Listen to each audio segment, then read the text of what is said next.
درجہ صحابی کا، یہ ہے نبی کے دیدار کا عالم۔ حضرت علی کرم اللہ تعالی وجہ الکریم کے گھر میرے آقا تشریف لاتے ہیں، اور جب تشریف لائے تو دیکھا کہ حسنین کریمین جناب حسن اور جناب حسین بیمار ہیں، اور بیماری نے شدت اختیار کر لیا ہے۔ آقا نے مشورہ دیا کہ اے علی، اے فاطمہ، تم منت مان لو، نظر مان لو کہ میرے شہزادے ٹھیک ہو جائیں گے تو ہم روزہ رکھیں گے 3۔ دونوں حضرات نے، جناب فاطمہ نے بھی جناب علی نے بھی منت مان لی کہ یا اللہ میرے شہزادے ٹھیک ہو جائیں گے، میرے شہزادے توانا تندرست ہو جائیں گے، میرے شہزادے بیماریوں سے نجات پا جائیں گے تو ہم 3 روزے رکھیں گے۔ پتا چلا کہ نظر ماننا یہ سنت علی ہے، اور منت ماننا جو سنت فاطمہ الزہرا ہے۔ نمازوں کی نظر ماننا، روزے کی نظر ماننا، اور نظر و نیاز کی نظر ماننا۔ بہت سارے لوگ یہ بھی نظر مان لیتے ہیں کہ اپنے بچے کا بال غریب نواز کی بارگاہ میں چھلائیں گے، یہ نظر غلط ہے۔ بہت سارے لوگ منت مانتے ہیں کہ ہمارا بچہ ٹھیک ہو جائے گا تو ہم تعزیہ رکھیں گے، تعزیہ رکھنا غلط ہے، سرکار اعلیٰ حضرت نے منع فرمایا ہے۔ بہت سارے لوگ بہت سارے خرافات کو بک دیتے ہیں اور نظر کے ماننے کے بعد اس کو پورا کرنے کی کوشش کرتے ہیں۔ نظر وہ مانیے جو سنت سے ثابت ہو، نظر وہ مانیے جو میرے آقا نے نظر ماننے کا حکم دیا ہے اور صحابہ نے اس پر عمل کیا ہے۔ روزہ رکھیے، قرآن کی تلاوت کرنے کی نظر مان لیجیے، اعتکاف کرنے کی نظر مان لیجیے، روزہ رکھنے کی نظر مان لیجیے، کسی غریب کو کھانا کھلانے کی نظر مان لیجیے، 2 رکعت نماز نفل پڑھنے کی نظر مان لیجیے۔ یہ ساری نظریں درست ہیں اور اس پر عمل کرنے پر بھی ثواب ہے، اور جس کے لیے نظر مانا جائے گا وہ برکت بھی حاصل ہوگی۔ جناب علی اور جناب فاطمہ اور حضرت فضہ نے، تینوں حضرات نے منت مان لی، نظر مان لیا کہ ہمارے شہزادے ٹھیک ہو جائیں گے، ہم 3 روزے رکھیں گے۔ عالم یہ ہے، غربت کا عالم یہ ہے کہ گھر میں کھانے کے لیے کچھ بھی نہیں ہے۔ حضرت علی کہیں سے 3 کلو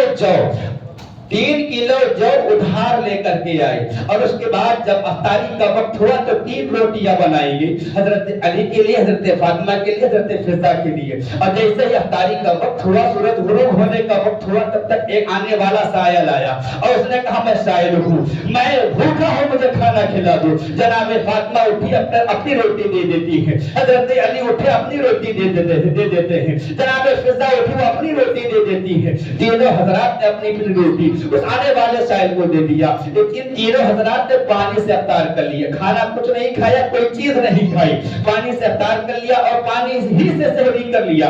پھر دوسرا دن آیا، دوسرے دن پھر روٹی بنائی گئی، اور جیسے ہی افطاری کا ٹائم ہوا، آنے والا آیا، کہا میں قیدی ہوں، بھوکا ہوں، مجھے کھانا کھلا دیا جائے۔ تینوں حضرات نے اپنی اپنی روٹیاں اٹھا کر کے آنے والے قیدی کو دے دیا اور وہ چلا گیا۔ تینوں حضرات نے پانی سے افطاری کیا، پھر سحری کا وقت ہوا، تینوں حضرات نے پانی سے سحری کر لیا۔ کھانے کے لیے گھر میں کچھ نہیں ہے۔ اللہ جل شانہ نے ہمارے گھروں میں نعمتوں کا ذخیرہ پیدا فرما دیا ہے، ہر نعمت سے ہمارے گھر میں زین ہے، ساری نعمتیں اللہ جل شانہ نے ہمارے گھروں میں اتار دی ہیں۔ پھر بھی بہت سارے ایسے بد نصیب ہیں جو نہ تو بیمار ہیں، نہ ہی وہ روزہ رکھنے سے قاصر ہیں، پھر بھی روزہ نہیں رکھتے ہیں۔ ایسے لوگ اگر روزہ نہیں رکھتے ہیں تو یقیناً اللہ کی بارگاہ میں ان کی گرفت ہے، مرنے کے بعد انہیں اس روزہ چھوڑنے کا، انہیں یہ جو جرم کیا ہے اس کی سزا بھی بھگتنی پڑے گی، اللہ کی بارگاہ میں جواب بھی دینا پڑے گا۔ ہم جناب علی اور جناب فاطمہ کے گھر میں کھانے کے لیے نہ تو سحری کے لیے کچھ ہے، نہ افطاری کے لیے کچھ ہے۔ 3 دن تک مسلسل پانی سے افطاری کرتے ہیں، کچھ نہیں کھاتے ہیں۔ 3 دن کے بعد آقا کریم صلی اللہ علیہ وسلم بارگاہ جناب فاطمہ کے گھر تشریف لاتے ہیں۔ جناب فاطمہ نماز پڑھ رہی تھی، جناب فاطمہ نماز پڑھ رہی تھی، اور بھوک کی وجہ سے اور نہ کھانے کی بنیاد پر ان کا بدن لرز رہا تھا، بدن پر کپ کپی تھی، بدن لرز رہا تھا۔ آپ جو روزہ رکھتے ہیں گرمیوں کے ایام میں، دن بڑا ہوتا ہے، ان کو نہیں اس کا احساس ہوتا ہے، جب کافی دیر تک آدمی نہیں کھاتا ہے تو بدن لرزنے لگتا ہے، کافی دیر تک نہیں کھاتا ہے تو لوگ کچھ کمزوری کا شکار ہے، بدن کانپنے لگتا ہے۔ 3 دن تک جناب فاطمہ نے کچھ نہیں کھایا، نہ سحری میں کھایا، نہ افطاری میں کھایا، جناب علی نے بھی کچھ نہیں کھایا۔ لیکن نماز کا عالم یہ ہے کہ ایک وقت کی نماز فوت نہیں ہے، ایک ٹائم کی نماز چھوٹی نہیں ہے، ایک وقت کی نماز قضا نہیں ہے۔ جناب فاطمہ نماز ادا فرما رہی ہے، آقا تشریف لائے، بدن پر لرزہ ہے، بدن پر کپ کپی ہے، اور حضرت فاطمہ الزہرا رضی اللہ تعالی عنہا کے چہرے پر خوشی نہیں بلکہ کچھ پسماندگی کے آثار دکھائی دے رہے ہیں۔ آج جب نماز سے فارغ ہوتی ہے، آقا ارشاد فرماتے فاطمہ کیا ہوا؟ میں تمہارے بدن پر کپ کپی دیکھ رہا ہوں، تمہارے بدن پر لاغر کی اور کمزوری کی کچھ وجہ دیکھ رہا ہوں۔ آقا کی بارگاہ میں جناب فاطمہ الزہرا رضی اللہ تعالی عنہا نے عرض کیا، یا رسول اللہ صلی اللہ علیہ وسلم، ہم لوگوں نے 3 دن سے مسلسل روزے رکھے ہیں، لیکن گھر میں کھانے کے لیے کچھ بھی نہیں ملا ہے۔ میں چل پے در پے افطاری بھی پانی سے، سحری بھی پانی سے، 3 دن تک ہم لوگوں نے پانی سے سحری کیا ہے۔ یا رسول اللہ کچھ نہ کھانے کی بنیاد پر ہم پر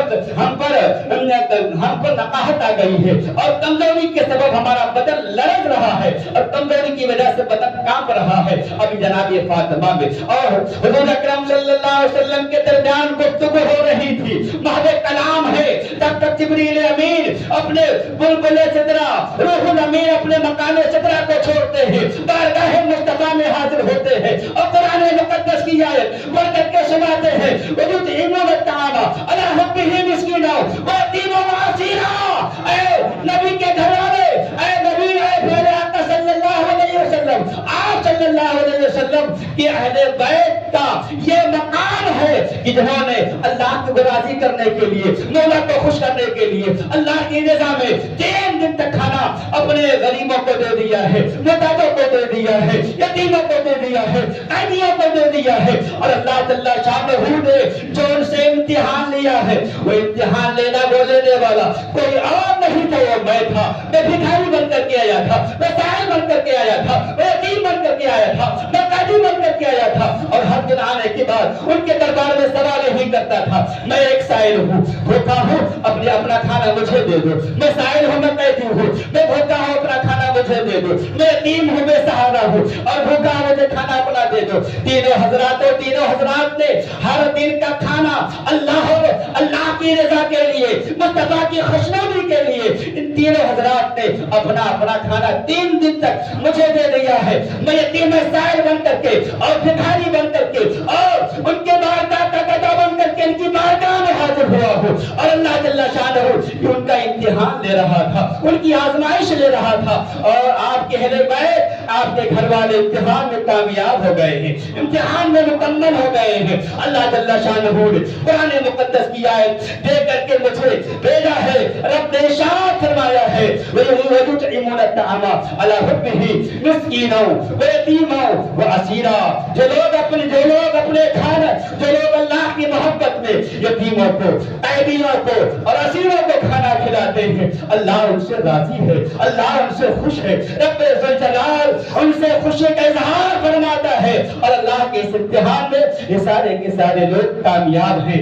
یہ مقام حضرت علی کا ہے، یہ گھرانہ حضرت علی کا ہے، یہ درجہ حضرت علی کا ہے، جنہوں نے اللہ کی رضا کے لیے ہمیشہ جو کمر بستہ رہے ہیں، اور جنہوں نے اللہ کی رضا کے لیے اپنا کھانا پیش کر دیا ہے، بھوک برداشت کیا، پیاس برداشت کی، سحری پانی سے کیا، افطاری پانی سے کیا، اور 3 دن تک مسلسل پے در پے بھوک اور پیاس کے عالم میں، بھوک کے عالم میں آپ نے غریبوں کو کھلایا ہے، یتیموں کو کھلایا ہے، بے سہارا کو کھلایا ہے، اور محتاجوں کو کھلایا ہے۔ پتہ یہ چلا کہ نبی کے گھر والے ایسے ہیں جو خود تو بھوکے رہتے ہیں لیکن اوروں کو کھلا دیا کرتے ہیں، خود تو بھوکے رہتے ہیں اوروں کو سہارا دے دیا کرتے ہیں۔ یہ مقام جناب علی کرم اللہ تعالی وجہ الکریم کا ہے۔ بارگاہ مولا میں ہم دعا گو ہیں کہ رب ذوالجلال حضرت علی کرم اللہ تعالی عنہ کے نقش قدم پر ہم سب کو چلنے کی توفیق و رفیق عطا فرمائے، اور جناب علی کے صدقہ میں ماہ رمضان کی برکتوں سے ہم سب کو مالا مال فرمائے۔ استغفر اللہ ربی من کل ذنب واتوب الیہ وما علینا الا البلاغ المبین وآخر دعوانا ان الحمد للہ رب العالمین۔ آپ حضرات صلاۃ والسلام۔